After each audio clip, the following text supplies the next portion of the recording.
मोदी के लाडले को बचाने के लिए आज सुप्रीम कोर्ट में सबसे बड़ी बेंच ने, जी हां, यानी कि CJI chief justice of India Suryakant ने उस कारनामे को अंजाम दे दिया जिसके बाद यह बात कही जा सकती है कि आज की तारीख में लोकतंत्र के चारों खंभे दरक चुके हैं।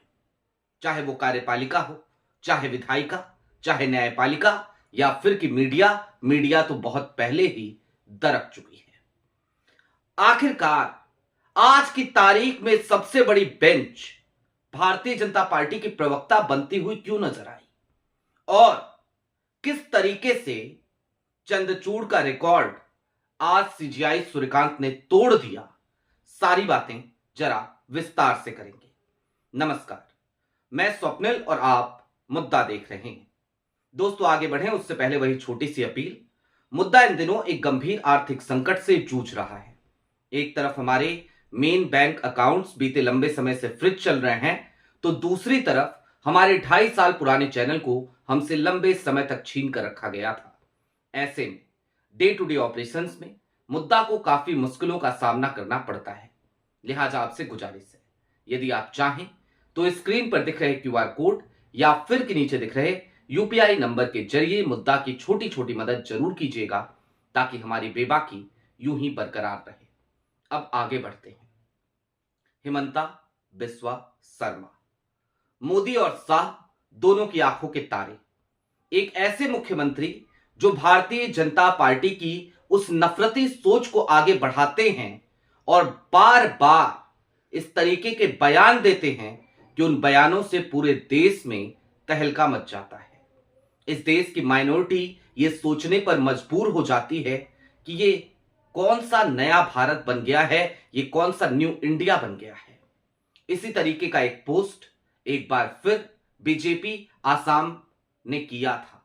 कौन सा पोस्ट था आपको याद होगा, जिसमें राइफल ताने हिमंता बिस्वा शर्मा खड़े थे और वो निशाना साध रहे थे एक सिंबॉलिक इमेज पर, और वो सिंबॉलिक इमेज प्रतिनिधित्व कर रही थी मुसलमानों का। अब दोस्तों, इतना ही नहीं किया हिमंता बिस्वा शर्मा ने, हालिया दिनों में बयान दिया था कि अगर कोई मुसलमान रिक्शा वाला मिले तो उसको कम पैसे दो।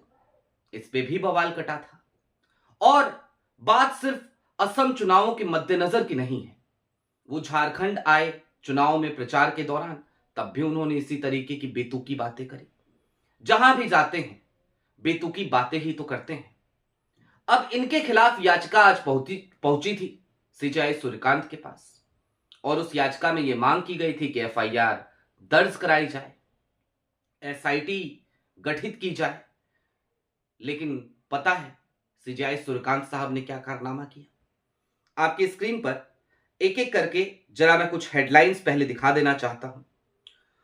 चुनाव के दौरान युद्ध का मैदान क्यों बनता है सुप्रीम कोर्ट? हिमंता बिस्वा शर्मा की विवादित स्पीच पर सीजेआई की सख्त टिप्पणी। हिमंता बिस्वा शर्मा के वायरल राइफल वीडियो पर कार्रवाई की मांग वाली याचिकाओं पर सुप्रीम कोर्ट ने सुनवाई से किया इंकार। गुवाहाटी हाईकोर्ट जाने को कहा, शीघ्र सुनवाई के निर्देश। असम चुनाव से पहले हिमंता बिस्वा को सुप्रीम राहत। हेट स्पीच मामले में याचिकाकर्ताओं पर बरस गए सीजेआई। तब तक राजनीतिक बैटल ग्राउंड बन जाता है सुप्रीम कोर्ट। सीएम हिमंता के खिलाफ याचिका पर सीजेआई की टिप्पणी। अब क्या कहा, क्या हुआ कोर्ट रूम में, आज उस तरफ चलें, वो आपको बताएं। उससे पहले मैं कुछ बातें और आपको याद दिलाना चाहता हूं। मध्य प्रदेश हाईकोर्ट के एक जज हुआ करते थे अतुल श्रीधरन, याद होगा आपको, तबादला हो गया उनका। अतुल श्रीधरन हाईकोर्ट के वही जज हुआ करते थे, माननीय जज, जिन्होंने विजय शाह के मामले में फटकार लगाई थी मध्य प्रदेश पुलिस को और विजय शाह को भी। लेकिन आनन फानन में वो मामला सुप्रीम कोर्ट में पहुंच गया और सुप्रीम कोर्ट में वर्तमान सीजेआई सूर्यकांत साहब की बेंच थी। सीजेआई साहब ने विजय शाह को फौरी राहत दी। मंत्री विजय शाह, जिसने इस देश की बहादुर बेटी कर्नल सोफिया कुरैशी के बारे में उल्टी सीधी बातें करी थी, उन्हें आतंकियों की बहन करार दे दिया था, उन्हें फौरी राहत दी थी यही सीजेआई सूर्यकांत साहब।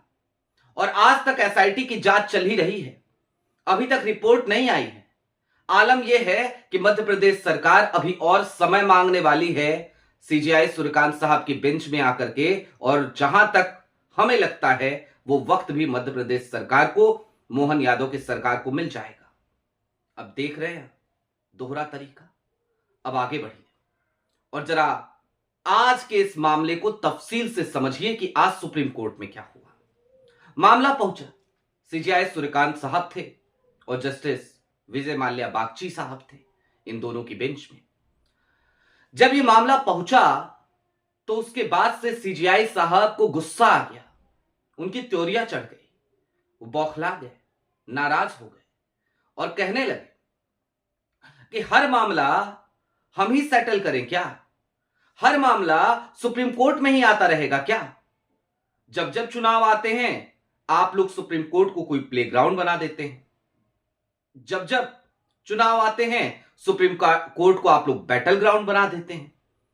इसके बाद अभिषेक मनु सिंघवी याचिकाकर्ताओं की तरफ से वो पेश हो रहे थे, तो उन्होंने एक दलील दी, और उन्होंने जो दलील दी निश्चित तौर पर उन दलीलों के बाद सीजेआई को इस मामले को लिस्ट कर लेना चाहिए था। हालांकि वो उनका विवेकाधिकार है, उनका विशेषाधिकार है, लेकिन क्या दलील दी अब जरा वो भी समझ लीजिए। अभिषेक मनु सिंघवी साहब ने दो टुक शब्दों में कहा कि यह कोई पहली बार नहीं हो रहा है, और यह बात सिर्फ और सिर्फ असम की नहीं है, और सिर्फ इसलिए नहीं है कि असम में चुनाव हैं। झारखंड में चुनाव थे तो भी ये यही बातें कर रहे थे, हरियाणा में चुनाव थे तो भी ये यही बातें कर रहे थे। ये पूरे देश का मामला है। देश की माइनॉरिटीज को बार बार हिमंता बिस्वा शर्मा टारगेट करते हुए नजर आते हैं। इसलिए मिलॉर्ड आपको सुनवाई करनी चाहिए, आपको तुरंत ही सुनवाई इस मामले की करनी चाहिए। सीजेआई उसके बाद भी नहीं सुने, तमाम दलीलें रख दी गई, तमाम सबूत रख दिए गए, हिमंता के तमाम बयान दिखा दिए गए, याद दिला दिया गया, लेकिन उसके बावजूद सीजेआई सूर्यकांत साहब ने कहा कि हम एक निर्देश जारी कर सकते हैं, और निर्देश ये जारी कर सकते हैं कि Guwahati high court, Assam high court, वो इस मामले की सुनवाई करे, और निर्देश हम ये भी जारी कर सकते हैं कि गुवाहाटी हाई कोर्ट इस मामले की न्यायिक जांच करे। अभी इस मामले में न्यायिक जांच की जरूरत है। देखिए, उस राइफल वाले पोस्ट के बाद भी न्यायिक जांच की जरूरत है। एक प्रदेश का मुख्यमंत्री मुसलमानों को परेशान करने की बात करता है, सीधे तौर पे ये कहता हुआ नजर आता है, पब्लिक डोमेन में कहता है कि रिक्शे वाले मुसलमान हो तो उसको कम पैसे दो, उसको परेशान करो। उसके बावजूद इसमें न्यायिक जांच की जरूरत है अभी। खैर, सीजेआई सूर्यकांत साहब ने ये बातें जब कही तो अभिषेक मनु सिंघवी ने फिर आगे कहा कि चलिए मत सुनिए इस मामले को, एसआईटी गठित करने का ही निर्देश जारी कर दीजिए। सीजेआई सूर्यकांत साहब ने कहा एक काम कीजिए, हम अभी कुछ नहीं कर रहे हैं, आप जाइए गुवाहाटी हाईकोर्ट, वहां से होकर आइए, हम सुनेंगे ना, हम बैठे हैं यहां। और ये बयान कोई पहली बार नहीं दे रहे हैं, ये टिप्पणी सुप्रीम कोर्ट की सबसे बड़ी बेंच यानी सीजेआई की बेंच की कोई पहली टिप्पणी नहीं है जब से सीजेआई सूर्यकांत साहब बने। यहां तक कि इससे पहले से भी, जब वो नहीं बने थे सीजेआई, जब बीआर गवई साहब सीजेआई थे, तब भी ये टिप्पणी हमारे कानों में गूंजती रही है। किस मसले पे भला? एसआईआर के मसले पे। होने दीजिए एसआईआर, हम बैठे हैं ना। बिहार में हो गया एसआईआर, पश्चिम बंगाल होने दीजिए एसआईआर, हम बैठे हैं ना। उत्तर प्रदेश होने दीजिए एसआईआर, हम बैठे हैं ना। अंतिम समय में पूरा एसआईआर रद्द कर देंगे साहब। बिहार में चुनाव हो गए, पश्चिम बंगाल में हो जाएंगे, उत्तर प्रदेश में 2027 में हो जाएंगे। जिनके वोट कट गए कट गए, एसआईआर हो गया, लेकिन सीजेआई सूर्यकांत साहब तो बैठे हैं ना। खैर, निश्चित तौर पर सीजेआई सूर्यकांत साहब हाथ पे हाथ रख के बैठे हैं, ऐसा ही लग रहा है। अब ये टिप्पणी बहुत माफी के साथ मैं कर रहा हूं, लेकिन चलते चलते बस इस बात को समझिए। इसीलिए मैंने शुरुआत इस बात से करी थी कि आज की तारीख में भारत के लोकतंत्र के चारों खंभे हमें दरकते हुए नजर आते हैं। कार्यपालिका, विधायिका, न्यायपालिका और मीडिया तो दरक चुका है, मेन स्ट्रीम मीडिया ने क्या बेड़ा गर्क किया है इस देश का, वो किसी से छिपी बात नहीं है। लेकिन आज की तारीख में जिस तरीके से हेमंता को राहत मिली, या फिर कि इसको अगर उस मामले से जोड़ दिया जाए, जिस तरीके से विजय शाह के मामले में विजय शाह को भले फटकारा सुप्रीम कोर्ट ने, लेकिन आज भी वो मंत्री बने हुए हैं।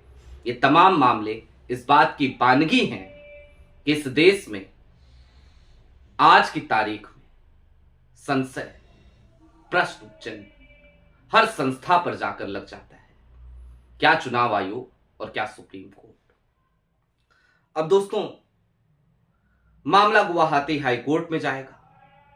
वहां पे कुछ दिनों तक ये तमाम याचिकाकर्ता धक्के खाएंगे, उसके बाद लौट के सुप्रीम कोर्ट आएंगे। तब तक असम का चुनाव भी बीत चुका होगा। देखते जाइए, अभी गंगा में बहुत पानी बहा है और बहुत पानी बहना बाकी भी है। आपकी क्या राय है वो हमें कमेंट बॉक्स में जरूर बताइएगा। अभी के लिए दीजिए इजाजत। चलते चलते फिर वही अपील, चैनल पे नए हो तो सब्सक्राइब करते हुए जाइएगा, सक्षम हो तो छोटी छोटी मदद मुद्दा की जरूर कीजिएगा। बहुत शुक्रिया।